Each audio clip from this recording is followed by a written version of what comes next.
नमस्कार जय जगन्नाथ मु डाइटिशियन सुभदर्शिनी वेलकम करुच्ची मो चैनल को। आज आम कथा हबा रसुण बा गार्लिक रो 17टा उपकारिता गुण विषय। कौन सब उपकारिता गुण रही, कौन सब औषधीय गुण रही, चलतु जानिबा। चलतु जानिबा रसुण रे कौन सब उपादान रही। Potassium, phosphorus, zinc, sulphur, calcium, magnesium, iron, vitamin A, vitamin C, B complex and अल्प मात्रा रे सोडियम रही। ता छड़ा भी एंटीबैक्टेरियल प्रॉपर्टीज रही, anti fungal, anti inflammatory properties रही। प्रथमे रसुण मेटाबॉलिज्म प्रोसेस को फास्टर करिबारे सहाय्य करे, कारण एथिरे डाइलेट सल्फाइड रही जहाँ मेटाबॉलिज्म को प्रोसेस को फास्टर कराए। मेटाबॉलिज्म फास्टर हेले कौन बेनिफिट रही? मेटाबॉलिज्म जहाँ जति फास्टर हुए सेटा एनर्जी रे कन्वर्ट हुए तो भल एनर्जी दिए। आपण जानिथिबे केते जणे व्यक्ति सपोज बहुत अधिक खाउची किंतु से मोटा हुएनी, से ठीक रुहे कहीं तार मेटाबॉलिज्म प्रोसेस बहुत भल थाए तो सी जहाँ खाए सी एते मोटा हुएनी, किंतु अल्प खाउथबो लोक भी जल्दी मोटा हो जाती कहीं ना से मेटाबॉलिज्म प्रोसेसटा बहुत स्लो होता है। तेणु रसुण खाइबा द्वारा मेटाबॉलिज्म प्रोसेसटा फास्टर होता है। सेकेंड नंबर, यह फूड पॉइजनिंग हबारु रक्षा करे। फूड को पॉइजन हबा को देई न थाए, कारण एथिरे एंटी बैक्टेरियल और एंटी वायरल प्रॉपर्टीज रही जहाँ खाद्य को पॉइजनिंग हबा को देई न थाए, खाद्य पॉइजनिंग हबारु रक्षा करे। थर्ड नंबर, यह ओजन कम करिबारे सहाय्य करे, कारण एथिरे एंटी इन्फ्लेमेटरी प्रॉपर्टीज रही ओजन को बढ़ेबा को देई न थाए। जेमति मैं आपको कही मेटाबॉलिज्म प्रोसेस को फास्टर करे, जिते भल मेटाबॉलिज्म प्रोसेस रहिबो सेते शीघ्र वेट लॉस हबो।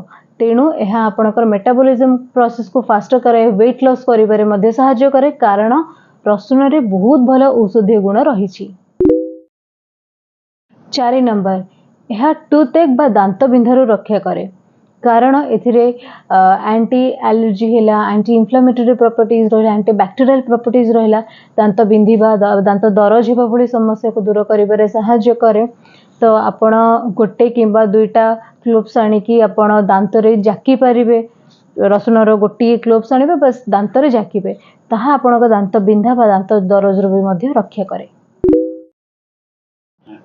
5 नंबर, यह स्किन रो इन्फेक्शन को दूर करिबारे सहाय्य करे। कौन से फंगल इन्फेक्शन हैला, एलर्जी हैला, रैशेस हैला, जदि रसुण रो रस लगा जाए ताहा उपरे तो सी सब को दूर करिबारे सहाय्य करे। 6 नंबर, रक्त को पतला रखे बा ब्लड थिनिंग करे। रसुण रे बहुत भल उपादान रही, बहुत औषधीय गुण रही। यह रक्त जो जो जगह जमाटा बांधिथिबो ताको पतला करिबारे सहाय्य करे। तो जदि पतला रहिला तो स्ट्रोक रो चांसेस भी मध्य हबनी, तो सो लेस ऑफ चांसेस रही स्ट्रोक हबार। तो यह रक्त को पतला करिबारे भी मध्य सहाय्य करे।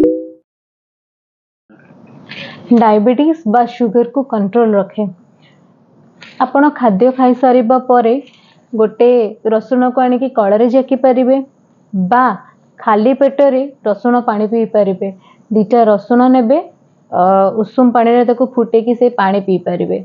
जदि आपण कड़ारे जाकुचंती एवं तार बैड स्मेल आसुची, आपण जाकी सारिबा परे आपण पानमधुरी हैला, लवंग हैला, गुजराती हैला आपण खाई पारिबे।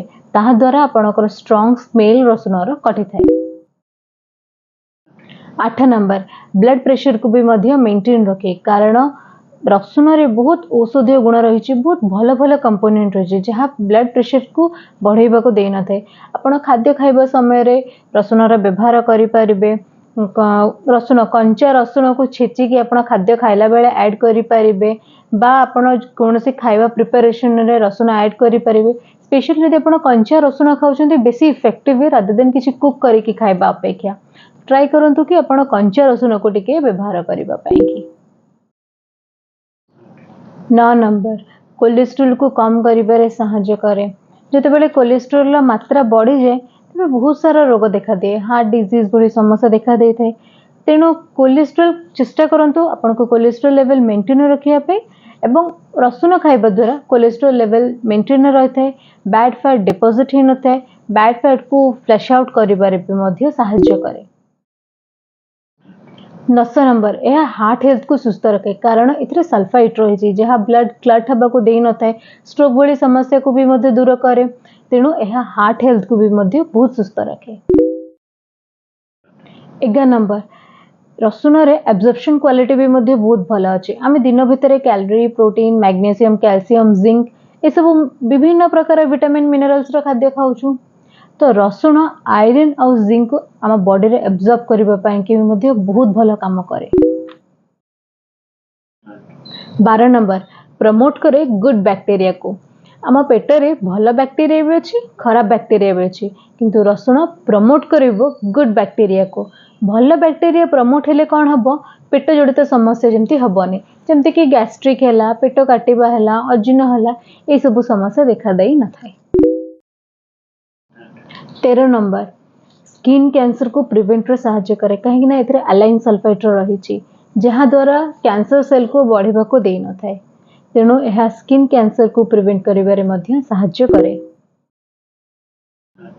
14 नंबर बूस्ट करे इम्यूनि सिस्टम को जितेबाला इम्यूनि सिस्टम वीक है से कौन पे ना ठंडा काश ज्वर छिंक ये सब लगातार रहिबो छोट छोट जिनस भी इम्यूनि सिस्टम बूस्ट नथिबो तो छोट छोट रोग भी जल्दी अटैक कर जिते भल इम्यूनि सिस्टम थी सेते भल रोग को फाइट करने जिते लो इम्यूनि सिस्टम सेते शीघ्र कौन हुए ना रोगटा जल्दी अटैक करदेव तो तेणु गार्लिक बहुत भल काम करे इम्यूनि सिस्टम को बूस्ट करिबारे।